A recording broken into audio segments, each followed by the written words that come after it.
You're tuning into Black and White Sports on YouTube. The no-holds-barred truth on sports. The main event starts. All right, Black and White Sports supporters. Well, we got two things, both involving the Sanders family.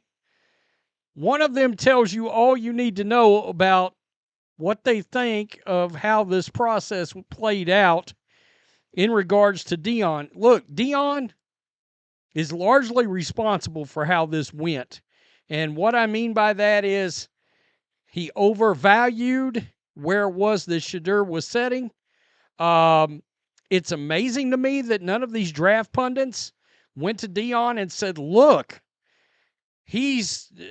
around the league, he's thought of as a second-round talent.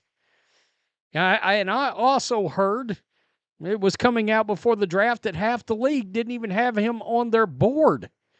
Now, part of that was because of where they thought he was going to get drafted, talking about Shedeur. And then we got Shiloh Sanders coming out, and people thought this was a joke. He fired Deion, okay? Deion was acting as both of these young men's agents, and obviously that backfired. And people are like, well, look at Shiloh Sanders joking about firing Deion. No, he fired Deion and hired Drew Rosenhaus, and they got signed by the Tampa Bay Buccaneers. This didn't work out, and largely because of how Deion Sanders tried to dictate this whole process.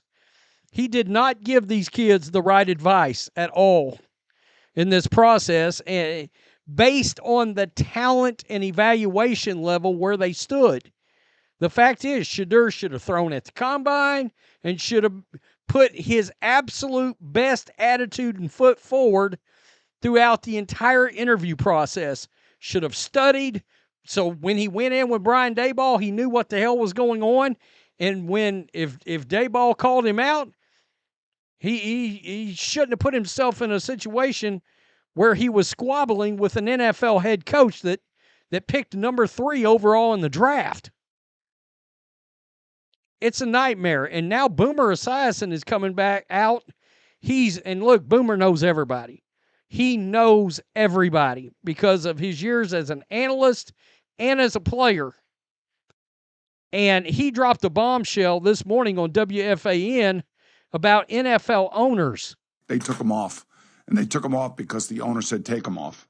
I don't want that guy. Shedeur Sanders just torpedoed himself. His attitude off the field at the combine, his dad didn't help him either. You know, he was on podcast talking about, this is my son. If I can get him to where I want to get him to, I'm going to do that. But, you know, when you listen to this kid talk right prior or at the combine about if you want a new culture in your locker room, I'm the guy to do that. I can turn it around. I mean, he's very high on himself. And I think he was very off-putting to many, many coaches and general managers in the league. And I'm telling you right now, and I know this after talking to 3 different personnel people in the NFL this weekend, they didn't even have him on their board. They took him off. And they took him off because the owner said, take him off. I don't want that guy. I don't want this entitled person on our team. And I don't blame him. Okay, so they thought he came across as entitled. We had 3 different instances prior to the draft actually happening where all this stuff came out about arrogance, entitledness. One NFL assistant coach said it was the worst interview he was ever in. A lot of them was like he was aloof, acted like he really didn't want to be there, wasn't interested in playing for their team. That's not how you're supposed to do this. And no, this is not the same as Archie and Eli and Peyton. Again, I keep trying to tell people, there was backlash when Archie and Eli pulled that switcheroo between the Giants and the Chargers. There was backlash, but there was no social media. All right? I'm old enough to fully remember that whole process.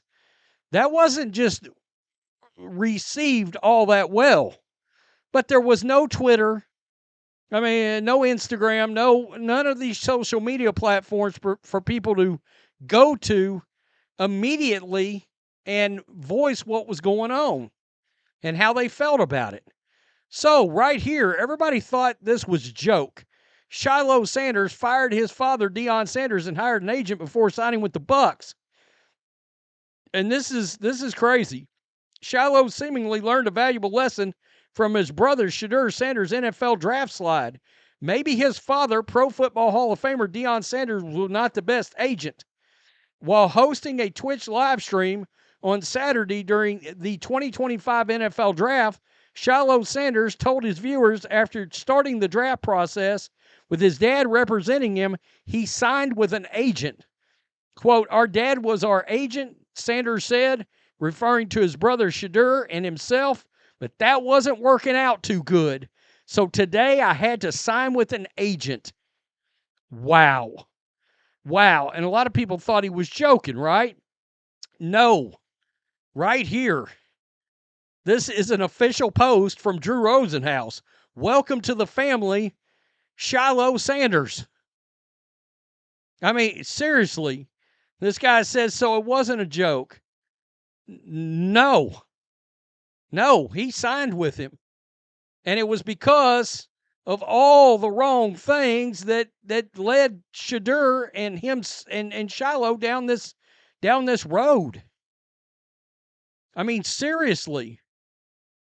Deion wrecked this kid and his prospects in a lot of ways. And yeah, the son could be like, this doesn't seem like the right way to go, yada, yada, yada. But at the same time, he's looking at his Hall of Fame father, and I'm sure he's thinking, well, surely my dad knows what's best for me. He was an NFL analyst. He was arguably the greatest cornerback that ever played the game, the upper echelon of Hall of Famers. And, it was like, okay, well, Shedeur's going to be a top 3 pick, so there's no point of him going in and having good meetings with these people or whatever, best foot forward, yada, yada, yada. We're going to dictate this.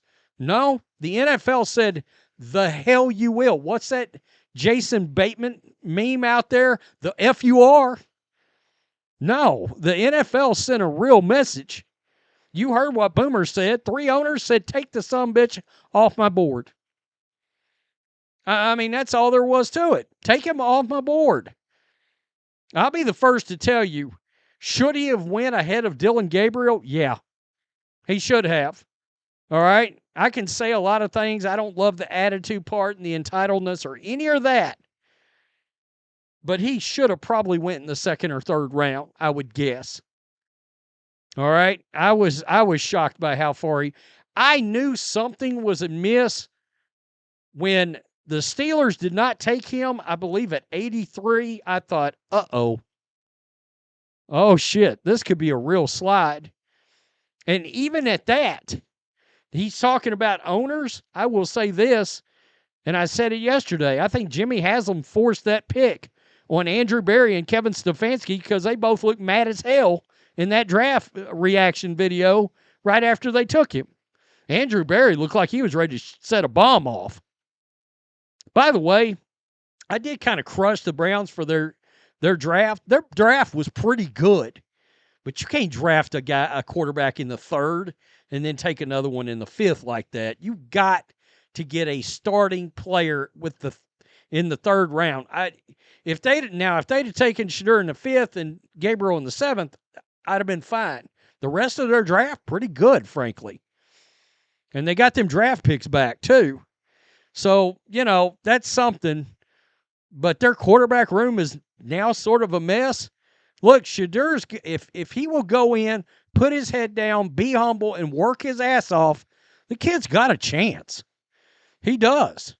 He's accurate, and he's got the right coach. A perfect system for him. I don't know. That's crazy, though. Owners said, take him off the board. It is what it is. I don't want to hear racism. I mean, somebody put up a statistic earlier about how many, in fact, I may actually have it here. Because it was in a post, and I saw it come across. Yeah, 59 of the first 64 men picked in the NFL draft were black. That argument does not work out.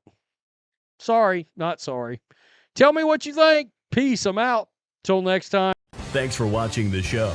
Be sure to like, comment, and subscribe. Be sure to tune in next time on Black and White Sports.